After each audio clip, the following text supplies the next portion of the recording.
here, I'll just ask, go down the line. We'll start with Tim. If you could share some idea of if there's one nugget of information here that you wish them to walk away with, what would be the one little thing that is really important to you and should be to them?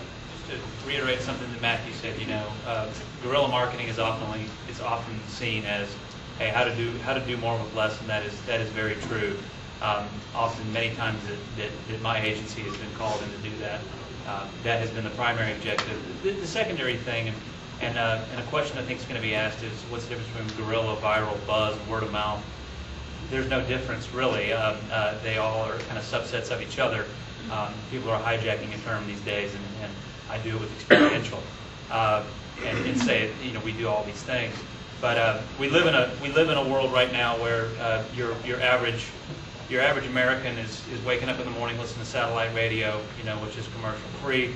They get to the office and they have a pop-up blocker, a spam blocker, and caller ID. They leave there, they go to the gym, they listen to a playlist they created, and they get home and the almighty DVR is waiting.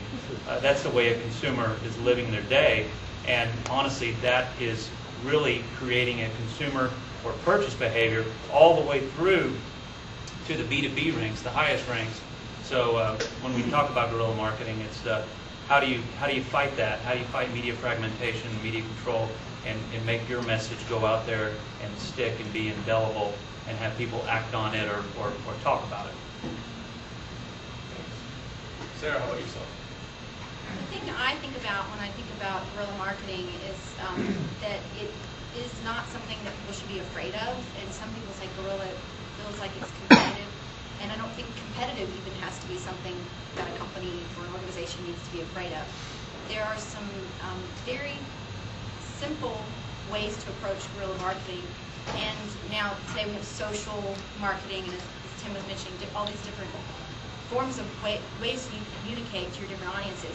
And that's where you should go back to with guerrilla marketing or any other kind of communication, is think about your audience, think about the best way to meet your audience.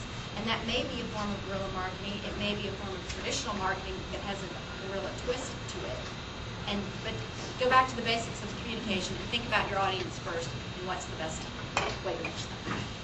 So I guess my one thought is, to do guerrilla, you got to be a gorilla, and got to think and act like one. It may not be necessarily your personality or your company's personality, but I'd argue every company from a startup where I happen to think it's a lot easier to do it, but all the way up to a big company, if you're working on a project or a certain product launch or so forth, you just have to get into that mindset. And it may just be the way you think and dress, and even the music you listen to in the office. When we were coming up with Spiceworks, I kind of joke, but I used to say, when we were conceiving of the website and the voice of the company and all that, it was, you throw on some old Clash or some punk from the 70s, and it just seemed to all flow a lot better than if you were kind of in the here and now and thinking traditionally. And so I think, but there's a lot of things, I kind of picture the people, sort of stalking up on somebody trying to, do unconventional tactics. So I'm not afraid to talk about, some of the competitive or worker analogies. If it bothers you, let me know. But I think it kind of helps illustrate the point, in that I think that, to do a lot of guerrilla marketing, my assertion would be, you do need to have a story or a cause, something that you really feel passionate about, and something that other people are likely to take on with as much passion. I think as you think through tactics, a great way is just to constantly ask, what's the traditional way? Okay, what's exactly the opposite way of doing it? And just those types of questions and thinking will help spur a lot of interesting tactics. And so I think in today's conversation, we'll probably go through a lot of tips and tactics. But if you're thinking like a guerrilla, you'll probably come up with 5 new ones that none of us have done, or maybe somebody's done somewhere before.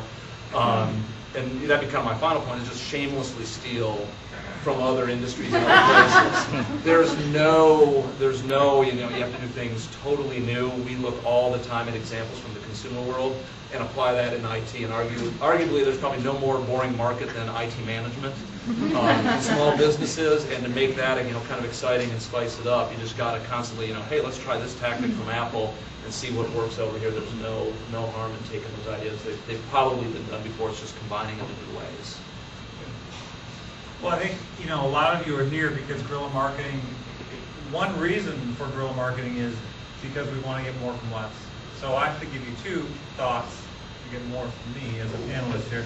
One thought is to differentiate. And that's not just in the messaging and how you communicate, but the whole point of marketing is to differentiate yourself from other solutions, other companies.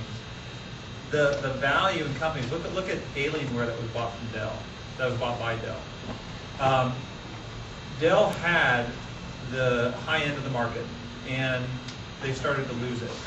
Alienware came in and differentiated with custom PCs and really started to say, we're going after this market that Dell's losing.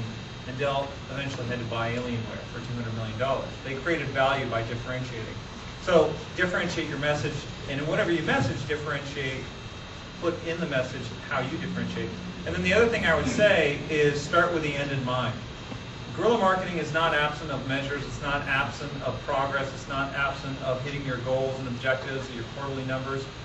So if you're going to do something, it better have some sort of result that is going to move the ball forward. And by the ball, I mean revenue or sales or getting people to the next step.